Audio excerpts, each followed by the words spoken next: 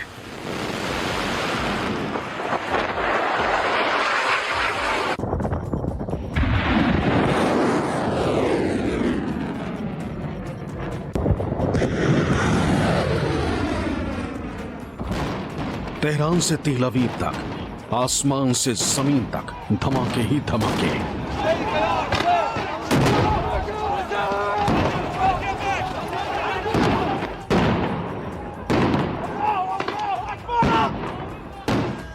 यानी खाड़ी में चल रही जंग की दुनिया एक से बढ़कर एक खौफनाक तस्वीरें देख चुकी।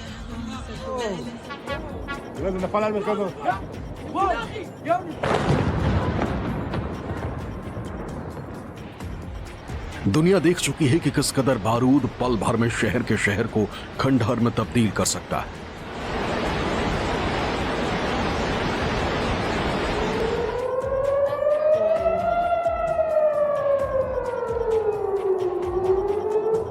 ये युद्ध अभी और संगीन रूप अख्तियार करता जा रहा है।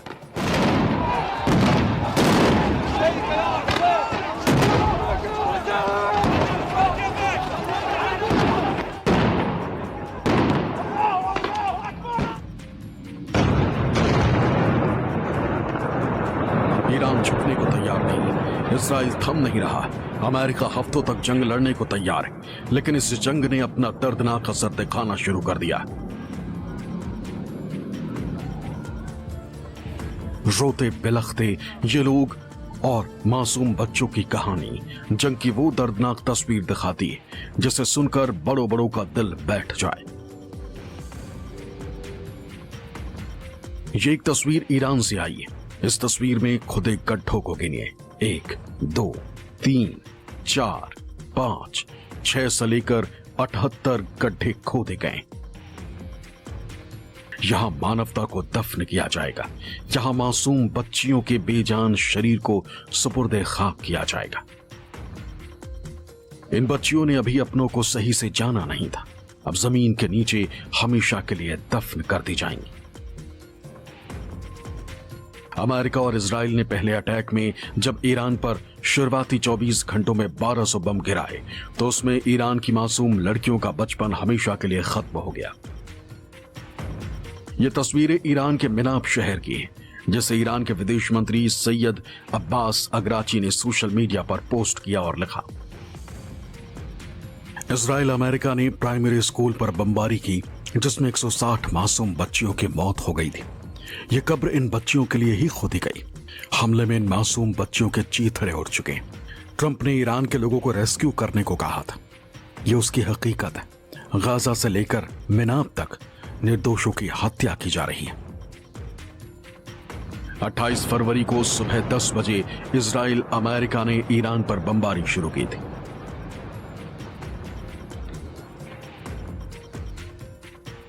मिनाब के इस स्कूल में बच्चे किसी खतरे से अनजान अपनी क्लास में जिंदगी के फलसफे सीख रहे थे, लेकिन इसी बीच आसमान से बमबारी ने सब कुछ तबाह कर दिया।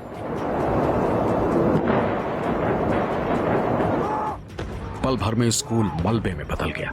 यहां पढ़ने वाले 160 से ज्यादा छात्रों की मौत हो गई। युद्ध का ये दर्दनाक दृश्य है। जंग को शुरू करना तो आसान है, लेकिन उसके नतीजे ऐसी ही तस्वीरों में सामने आते हैं।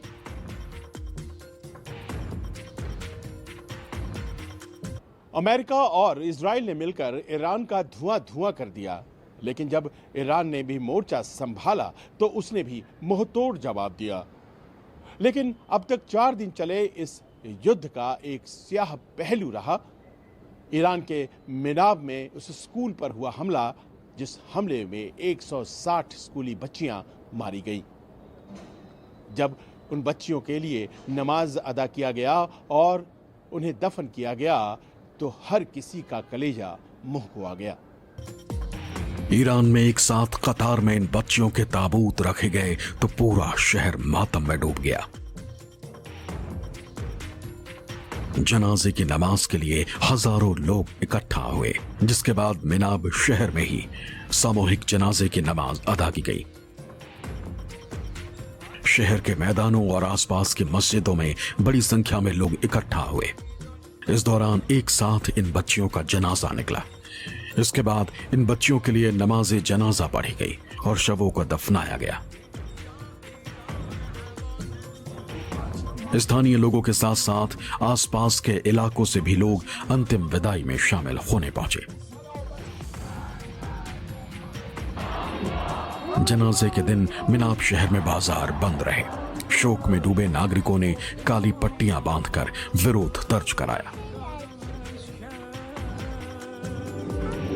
कई जगहों पर शांति मार्च निकाले गए। मस्जिदों में विशेष दुआएं की गई।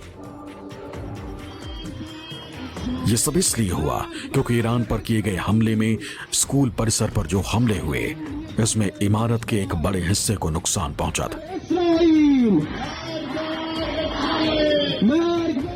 जिसके बाद बचाव दल ने घंटों मलबा हटाने का अभियान चलाया।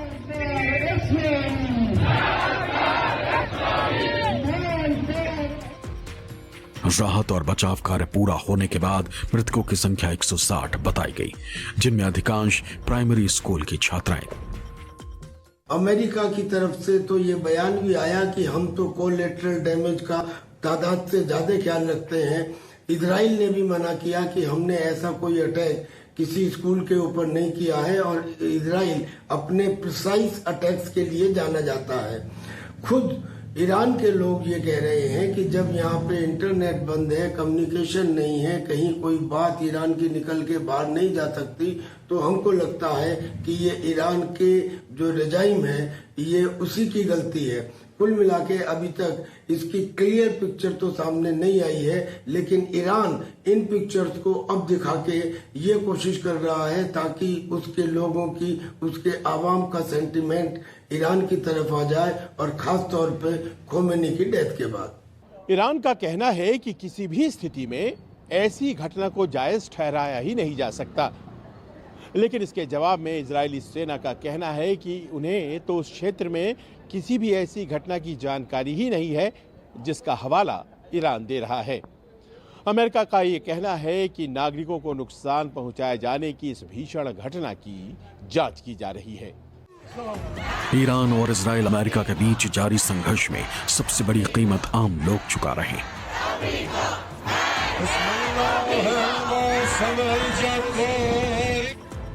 अब जंग में इस मां का क्या कसूर या इसके बच्चे का क्या कसूर? हाथ में किताब है, आंखों में आंसू है और चेहरे पर दर्द।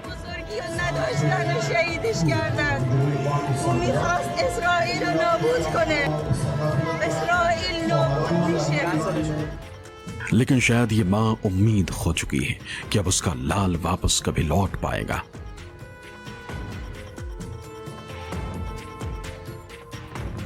ये तस्वीर खामनेई के नातिन की है। ये मासूम इस हमले में जान खो बैठी जो अमेरिका और इजराइल ने खामनेई को मारने के लिए किया था,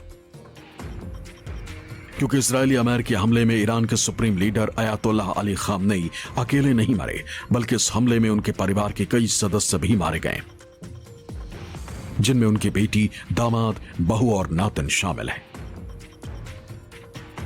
ये तस्वीरें दुनिया को डराने और ये दिखाने के लिए काफी है कि जंग किसी भी समस्या का समाधान नहीं।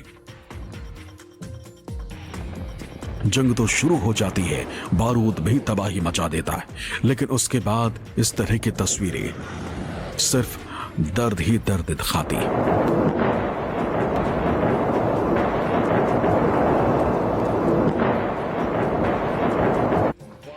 कुछ ऐसा ही ईरान में भी दिखाई दे रहा है, लेकिन इजराइल के बेंजामिन नेतन्याहू को सुनेंगे तो वो कहते हुए सुनाई देंगे कि वो तेहरान के अत्याचारी नागरिकों को निशाना बनाते। Bombarded by the terrorists in Tehran against innocent civilians, you see the difference. The tyrants of Tehran target civilians. We target the tyrants of Tehran to protect civilians. लेकिन अगर आप सिर्फ अत्याचारियों को निशाना बनाते हैं तो फिर ईरान के मिनाब में खोदी गई इन कब्र में कौन दफन हुआ?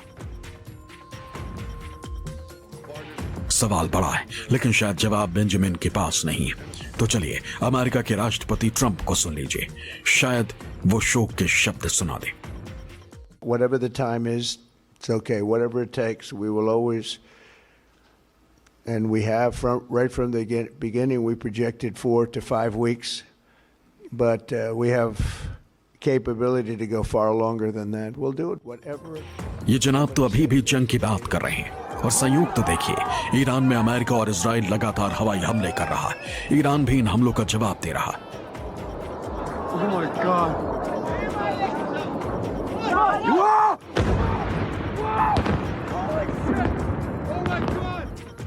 इन सब के बीच अमेरिकी राष्ट्रपति डोनाल्ड ट्रंप की पत्नी और अमेरिका के first lady Melania Trump security council की मीटिंग की अध्यक्षता कर रही हैं। With the Rule 39 of the Council's Provisional Rules of Procedure, I invite Ms. Rosemary DiCarlo, Under Secretary General of Political and Peace-Building Affairs, to participate in this meeting.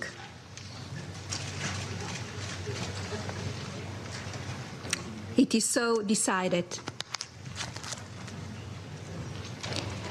The Security Council will now begin its consideration of item 2 of the agenda.